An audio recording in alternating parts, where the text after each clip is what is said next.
Bonsoir à tous, ravi de vous retrouver pour cette nouvelle édition de l'Africa Newsroom, votre émission quotidienne de décryptage de l'actualité africaine en direct. Premier volet ce lundi de notre semaine spéciale Togo, avec un dossier du jour consacré à l'accord politique global. Qu'en reste-t-il 10 ans après sa ratification? Eh bien, nous en parlerons. Au programme également 24 heures de deuil national ce lundi 24 octobre au Cameroun, après le déraillement reliant Yaoundé à Douala qui a fait plusieurs dizaines de victimes, et puis maintenir la pression sur le pouvoir jusqu'à obtenir le retrait du projet de réforme constitutionnelle. Telle est la ligne de conduite adoptée par l'opposition ivoirienne. Avec nous sur ce plateau pour en parler, une invitée, Madame Nicole Tété. Bonsoir. Bonsoir. Alors, vous êtes membre de la coordination Afrique pour l'UNESCO et de la plateforme panafricaine. Merci d'avoir accepté notre invitation. Merci à vous. Et sans oublier nos éditorialistes Djemal Taleb. Bonsoir Djemal. Bonsoir Graziella et bonsoir à tous ceux qui nous regardent. Et Alfred Chango. Alfred, bonsoir. Bonsoir, très ravi de vous retrouver autour de ce plateau. Et puis à mes très chères téléspectatrices, merci de leur accueil bienveillant. Et je constate que le plateau, il est à égalité, c'est parfait.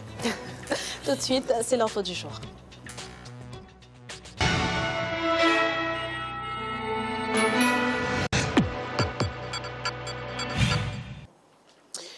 Tous les drapeaux étaient en berne ce lundi au Cameroun. Le pays a observé un deuil national de 24 heures après le déraillement d'un train survenu le 21 octobre. Le bilan, encore incertain, n'a cessé de s'alourdir.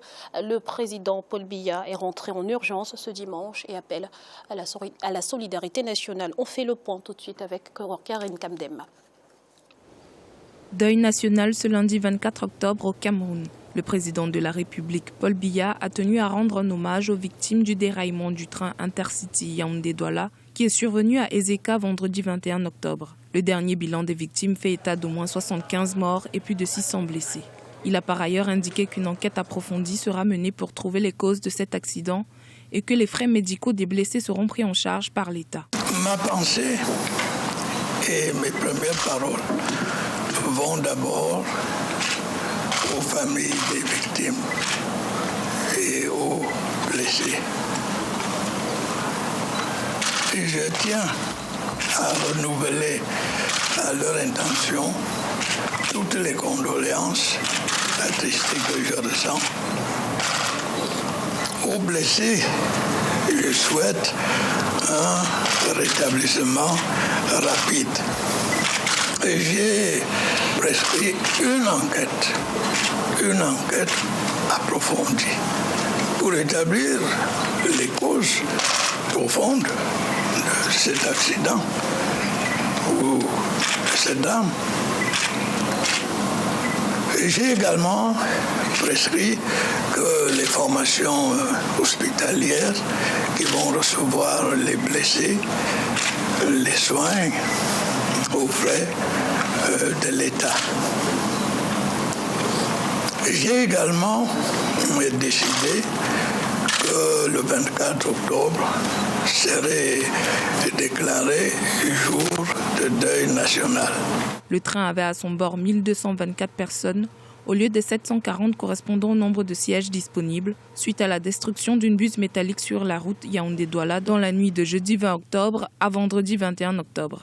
Le président a tenu à saluer la réactivité du gouvernement qui, malgré ce problème, a fait le possible pour envoyer les secours nécessaires sur le site de l'accident. Je dois tout de même souligner que la réaction du gouvernement m'a paru assez positive, aussi bien du côté des ingénieurs qui ont rétabli tant bien que mal la circulation entre Yaoundé et Douala, que tous les autres services qui ont œuvré, le ministère des Transports, des Travaux publics pour transporter, fouiller, faire en sorte qu'on ait une vue claire de l'étendue de la catastrophe. Il appelle l'ensemble du peuple camerounais à faire preuve de solidarité et de courage tout au long de cette épreuve difficile.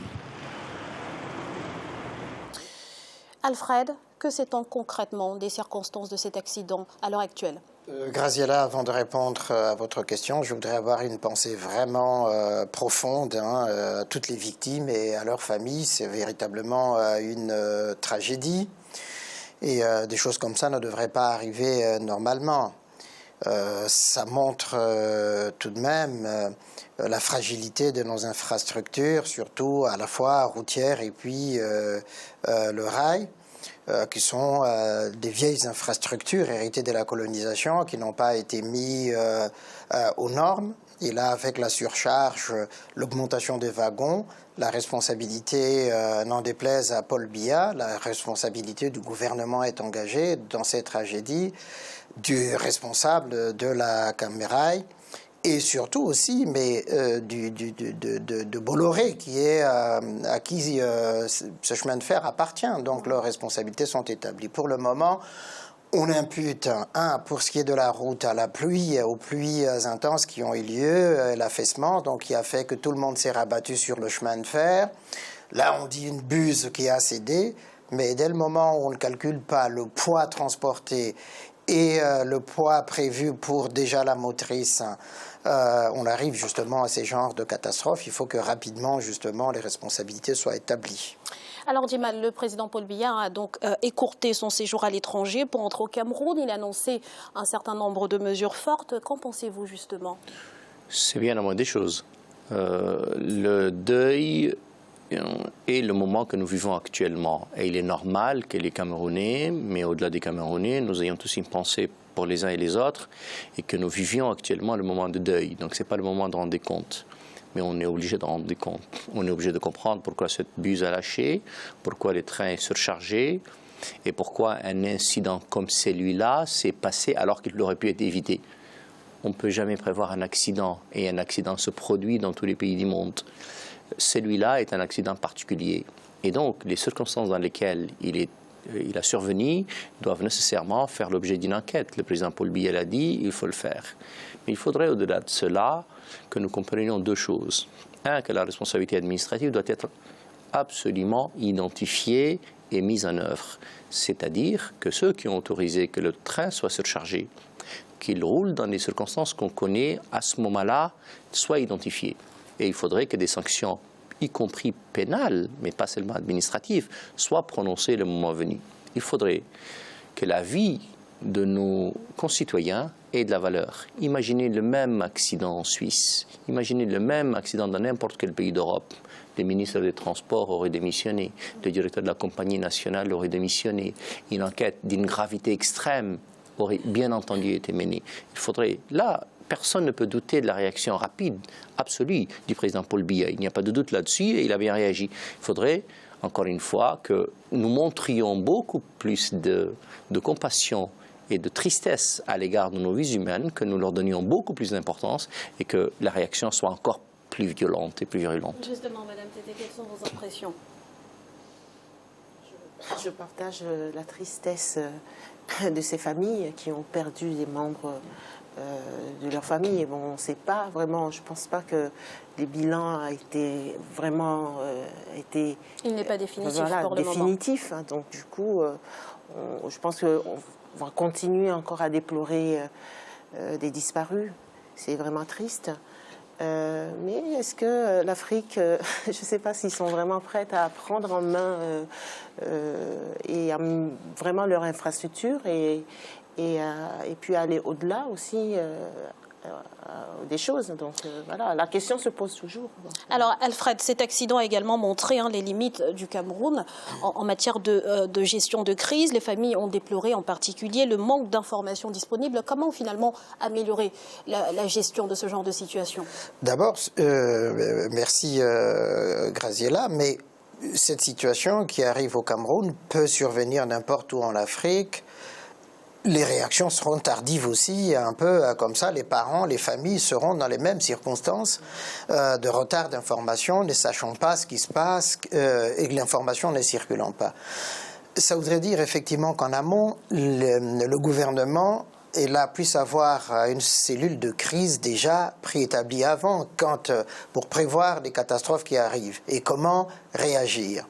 Ici, on a des plans blancs qui arrivent, réaction immédiate, on mobilise à la fois les services d'information de l'État, préfecture, pour tenir la compagnie qui est impliquée dans cet accident. Et de l'autre côté, les services de pompiers, les médecins, etc. C'est vraiment une organisation qui est mise en place selon les degrés des catastrophes ou des tragédies qui arrivent. Je crois que chez nous, on peut arriver à cela pour peu qu'il y aurait un peu de bonne volonté politique pour structurer cela. En fait, en Afrique, nous nous comportons comme si ces types de tragédies n'arriveraient jamais.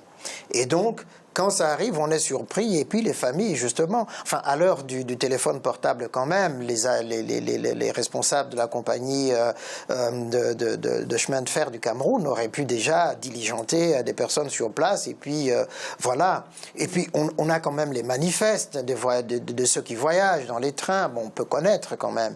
Mais si on ne fait pas tout cela, ça devient problématique. Alors Djimal, c'est également dans ce genre de situation qu'on se rend compte de l'importance des formations au premier secours, puisque beaucoup de personnes ont perdu la vie dans l'attente des secours. Ce qu'Alfred a dit est vrai. J'aimerais bien qu'il soit tellement vrai quant au manifeste des passagers. Je ne suis pas persuadé, hélas, qu'en temps normal, on ait reconnu les passagers au moindre détail. Dans un train totalement bondé et surchargé, hélas, on n'est pas capable de le faire. Et puis donc, vous avez raison, se pose la question donc, une cellule de crise, tu l'as dit Alfred, et puis la prise en charge des victimes et de leurs familles, c'est-à-dire une prise en charge psychologique, y compris des victimes. Vous imaginez un peu le traumatisme, on dit 70 morts, en fait on ne sait pas. Il y a probablement, hélas, beaucoup plus que ça. Et donc imaginez si on dépasse les 200 morts. La prise en charge nécessaire, la cellule de soutien psychologique nécessaire. Le Cameroun n'est pas n'importe quel pays, c'est un pays à revenu intermédiaire, il a les moyens de le faire, je ne suis même pas convaincu qu'il soit doté de cela. Vous imaginez si c'était un pays encore plus faible. Ce qu'Alfred a dit est vrai. Ce qui est valable pour le Cameroun est hélas valable pour toute la région, et même au-delà, le continent africain. Donc nous n'avons pas encore compris que nous devrions être outillés pour tout cela et que nous ayons des mécanismes nécessaires pour la prise en charge et l'assurance des premiers secours nécessaires aux victimes. Ce sont des choses qu'on ne prévoit pas et quand ça survient, on est totalement désarmé. Merci Djimal. Dans l'actualité également, en Côte d'Ivoire, l'opposition ne désarme pas. Elle entend maintenir la pression sur le gouvernement pour le retrait du projet de réforme constitutionnelle, un projet qui, nous vous le rappelons, doit être soumis au référendum ce 30 octobre 2016. C'est un reportage d'Olivier Conan, notre correspondant en Côte d'Ivoire. Maintenir la pression sur le pouvoir jusqu'à obtenir le retrait du projet de nouvelle constitution soumis au référendum le 30 octobre, c'est ce qu'ont décidé les partis de l'opposition regroupés au sein de la coalition du non. Pour les opposants, cette nouvelle constitution est facteur d'aggravation du clivage politique en Côte d'Ivoire. Ils reprochent au pouvoir de récuser le dialogue au profit du passage en force. Les opposants dénoncent le vote du projet par le Parlement après seulement quelques jours de débat. La répression de la marche organisée le 20 octobre n'entame en rien leur détermination à mobiliser les Ivoiriens. Notre rôle, c'est d'en appeler à la haute conscience de nos populations, de nos compatriotes, sur donc la dangerosité de cette initiative du chef de l'État. Et c'est ce qui explique tout le sens de notre détermination à informer, mais surtout à tenir informée l'opinion internationale sur le rejet majoritaire de cette nouvelle constitution par les populations ivoiriennes. Les opposants au projet de nouvelle constitution rejettent la critique selon laquelle ils refusent aux Ivoiriens le droit de choisir au référendum. Pour la coalition du non, le peuple ne peut pas procéder à un vote souverain parce qu'il n'est pas informé du contenu de la nouvelle constitution. Le projet n'a été publié au journal officiel que le 20 octobre pour un référendum se tenant le 30 octobre. Il ne s'agit pas donc d'un vote souverain. Au contraire, M. Alassane Ouattara refuse que le peuple ivoirien utilise sa souveraineté. La souveraineté du peuple ivoirien, ça signifie qu'il vote en connaissance de cause. Voilà la réponse que je peux vous apporter. Oui, nous voulons appeler les populations à voter non le 30 octobre, mais avec le bulletin unique et avec les conditions de transparence du scrutin qui ne sont pas à l'heure actuelle encore réunies. La coalition du non compte maintenir la mobilisation contre le référendum sur la nouvelle constitution en liaison avec le Front du refus. Parallèlement, elle va déposer plainte contre la Côte d'Ivoire auprès de la CEDEAO pour violation du protocole de la CEDEAO qui dispose que les conditions de la loi électorale ne peuvent pas être modifiées à moins de 6 mois des élections. Alors Alfred, l'opposition continue de dénoncer un texte non consensuel. À ce stade, pourquoi ne pas simplement laisser la population trancher lors de la consultation du 30 octobre? Non, Graziella, pour une fois, j'irai à l'encontre de votre question. Pour moi, l'opposition est dans son rôle, justement, d'opposition. Et puis, voilà, elle va jusqu'au bout de son combat. Ça, c'est la première chose. La seconde, c'est que malheureusement, pour cette opposition qui est divisée, on le voit, il y a le front du refus et puis il y a la coalition de l'autre. Déjà, ils n'arrivent pas à s'entendre entre eux, même s'ils trouvent un dénominateur commun d'énoncer à ce projet de constitution. Mais ils n'ont qu'à s'en prendre à eux-mêmes. Quand il y a eu l'élection législative, il y a 2 ans ou 3, ils ont refusé, ils ont boycotté l'élection législative. Aujourd'hui, on se retrouve avec une assemblée qui est dominée par le RHDP, RDR. Donc, du coup, quoi qu'ils fassent, quoi qu'ils aient pu faire, ce projet devait absolument passer à l'Assemblée nationale. Maintenant, le peuple ivoirien est souverain, c'est-à-dire qu'ils peuvent appeler au boycott. Il suffit que 1, 2, 3, 4 personnes, justement, du camp du oui votent et ça passe. Donc, du coup, j'ai dit, c'est un combat d'arrière-garde un tout petit peu, pour exister politiquement. Et vous, Djemal, que pensez-vous de cette ligne de conduite de l'opposition? Non, je pense qu'il est assez sévère, Alfred. Il y a 2 choses différentes. Je ne suis pas persuadé que le protocole de la CEDEAO, donc fixant un dialogue obligatoire ou un refus de changer les lois au-delà de 6 mois d'une élection, soit applicable. La question est de savoir est-ce que un référendum provoqué par le pouvoir constitue une élection ou pas dans le sens donc, de la loi de la CEDEAO. Je n'en suis personnellement pas convaincu. La deuxième chose, c'est, et là pour le coup, l'opposition est absolument cette revendication farfelue. Considérer que la volonté populaire est violée, je ne crois pas une seconde. Parce que... Qui est très sévère. Non, mais je reviens après. Et donc, pourquoi? Parce que la souveraineté, dès lors que le peuple est consulté, elle n'est pas violée en soi. Parce qu'il y a un référendum, et le référendum, il est dans les conditions qu'on connaît, et donc le peuple va voter. En revanche, et là où ils ont raison, et pour le coup, ils ont parfaitement raison, je crois que le projet de loi a été voté le 11 octobre. Et on a un référendum quelques semaines après, ça fait court. Deuxième chose, c'est les limites, évidemment, de la durée nécessaire pour une campagne électorale efficiente. Et de mon point de vue, là, encore une fois, ils ont raison, c'est très court. Et donc, ce sont là des choses sur lesquelles je discute, mais ça nous ramène toujours au même débat, encore une fois. La régularité de l'élection est contestée. Le sérieux du référendum lui-même est contesté. C'est-à-dire que nous avons toujours le même problème, c'est que le résultat sorti des urnes continue à être contesté. Alors, au lieu, encore une fois, de passer notre temps à nous chamailler sur la durée du mandat ou pas, si on pouvait enfin et définitivement avoir un code électoral efficient, avoir des règles de conduite convenables sur lesquelles on s'entend, on n'aurait pas eu ce genre de débat. Nous payons là notre incapacité d'aller à l'essentiel et de ne pas nous entourer des choses superflues qui ne nous appartiennent pas et qui ne nous ressemblent pas toujours. Alfred, je vois que vous avez envie de réagir. Oui, non, mais je voudrais dire une chose simplement à nos téléspectatrices et à nos téléspectateurs, pour le coup, bien sûr, qui nous regardent nombreux. Mais bien sûr que non. Le problème de ce référendum est très simple. Bien sûr, on peut contester les modalités de son organisation, enfin de débat autour de cette nouvelle constitution, des éléments qui sont inclus là-dedans. Mais le président a l'impérium qui lui permet justement d'organiser dans les délais ce référendum une fois que la constitution sera votée. Ou si elle n'est pas votée à ce moment-là, mais on l'a vu en Colombie, où il y a un référendum et puis le peuple dit non et puis voilà, on revient. Donc du coup, c'est pourquoi je dis, l'opposition est dans son droit d'organiser des manifestations pour en appeler au non, tout comme le pouvoir est dans son droit de dire allez voter massivement oui à ce référendum. Donc, c'est le peuple finalement qui est le dernier souverain dans ce cas-là. On ne peut pas considérer qu'une constitution de ce niveau et de cette importance ne requiert pas plus de temps au dialogue et à l'explication. Le problème, c'est que le temps du débat est très court. Et donc, le débat, Djemal, a eu lieu au Parlement. Merci messieurs, pour toutes ces précisions. Tu comprends bien qu'il y a un débat de campagne électorale. Nous allons à présent marquer une courte pause. On se retrouve dans quelques instants pour la suite de l'Africa Newsroom. À tout de suite.